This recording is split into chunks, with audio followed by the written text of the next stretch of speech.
ഇപ്പോൾ ചില പേഷ്യൻസിൻ്റെ ഇപ്പോൾ ഒരു അറ്റാക്ക് വന്നു, ഇപ്പോൾ യു ആസ്ക് ദം ഹിസ്റ്ററി, സ്മോക്കിങ്ങിൻ്റെ ഹിസ്റ്ററി ഉണ്ടോ? ഇല്ല. ഡ്രിങ്ക്സിൻ്റെ ഹിസ്റ്ററി ഉണ്ടോ? ഇല്ല. ഡ്രഗ്സിൻ്റെ ഹിസ്റ്ററി ഉണ്ടോ? ഇല്ല. ബട്ട് സ്റ്റിൽ ചിലർക്ക് ഒരു കാർഡിയാക് ഇഷ്യൂ വരാറുണ്ട്. What could be the explanation for this?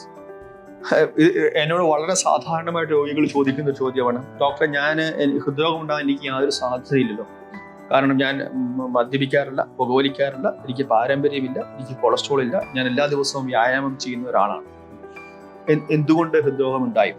ഒരു കാര്യം കൃത്യമായിട്ട് മനസ്സിലാക്കുക, ഹൃദ്രോഗം നമ്മളിൽ ആർക്കും ഉണ്ടാകില്ല എന്ന് വാശി പിടിക്കുന്ന അർത്ഥവുമില്ല.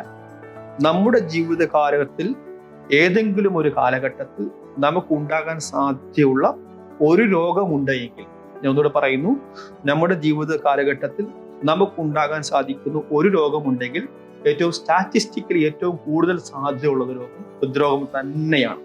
കാരണം അതിന്റെ പ്രവലൻസ് കൂടിക്കൊണ്ടിരിക്കുകയാണ്. നമുക്ക് ഇത്ര മാത്രമേ നമുക്ക് ചെയ്യാൻ പറ്റുകയുള്ളൂ. ഇതിന്റെ സാധ്യത എത്രമാത്രം തള്ളി മുമ്പോട്ട് കൊണ്ടുപോകാൻ പറ്റുമോ അത്രമാത്രം മുമ്പോട്ട് കൊണ്ടുപോകുക. അതായത് നമുക്കൊരു 40കൾ ഹൃദ്രോഗം ഉണ്ടാകുന്നതിനെക്കാട്ടും എന്തുകൊണ്ടും മെച്ചമാണ് ഒരു 60കൾ ഹൃദ്രോഗം ഉണ്ടാകുക. 60കൾ ഹൃദ്രോഗം ഉണ്ടാകുന്നതിനെക്കാട്ടും എന്തുകൊണ്ടും മെച്ചമാണ് 70കളിലോ 80കളിലോ ഹൃദ്രോഗം ഉണ്ടാകുക. സോ നമ്മുടെ ലക്ഷ്യം ഈ എനിക്ക് ഹൃദ്രോഗം ഉണ്ടാകാനുള്ള സാധ്യത എന്തുമാത്രം തള്ളി മുമ്പോട്ട് കൊണ്ടുപോകാൻ പറ്റുമോ അത്രയും മുമ്പോട്ട് കൊണ്ടുവരാം. അതിനർത്ഥം ഈ രോഗത്തിൽ നിന്ന് നമ്മൾ ആരും മുക്തരല്ല എന്നുള്ളതാണ്.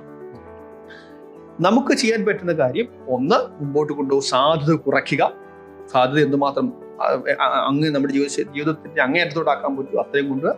2, ഇത് കൃത്യമായ നമ്മൾ ഈ രോഗം നമ്മൾ ഡയഗ്നോസ് ചെയ്യുകയും ആവശ്യമായിട്ടുള്ള ചികിത്സ എടുക്കുകയും ചെയ്യുക എന്നുള്ളതാണ്. ഇവിടെയാണ് പലപ്പോഴും നമുക്ക് പ്രശ്നം പറ്റാറുള്ളത്.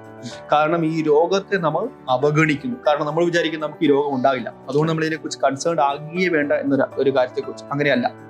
ഈ രോഗത്തിന്റെ ലക്ഷണങ്ങൾ കൃത്യമായിട്ട് മനസ്സിലാക്കുക. ഈ ലക്ഷണങ്ങൾ ഉണ്ടെങ്കിൽ അത് ചികിത്സ കൃത്യമായി നേടുക. അതിനുശേഷം മരുന്നുകൾ കൃത്യമായി കഴിക്കുക. ഇത്രയും നമുക്ക് ചെയ്യാൻ സാധിക്കും. അതുകൊണ്ട് തന്നെ ആ ചോദ്യത്തിന് യാതൊരു പ്രസക്തിയുമില്ല. എന്തുകൊണ്ട് ഹൃദ്രോഗം ഉണ്ടായി? ഹൃദ്രോഗം ഉണ്ടാകാൻ സാധ്യത ഏതൊരാൾക്കുമുണ്ട്. അത് ചിലർക്ക് സാധ്യത കൂടുതലാണ്, ചിലർക്ക് സാധ്യത കുറവാണ്. റിസ്ക് ഫാക്ടേഴ്സ് ഉള്ളവർക്ക് സാധ്യത കൂടുതലാണ് സ്വാഭാവികമായിട്ടും. അതിനർത്ഥം റിസ്ക് ഫാക്ടേഴ്സ് ഉണ്ടെങ്കിൽ ഉണ്ടായേ പറ്റൂ എന്നോ, റിസ്ക് ഫാക്ടേഴ്സ് ഒന്നുമില്ല എങ്കിൽ ഉണ്ടാകുകയില്ല എന്നില്ല.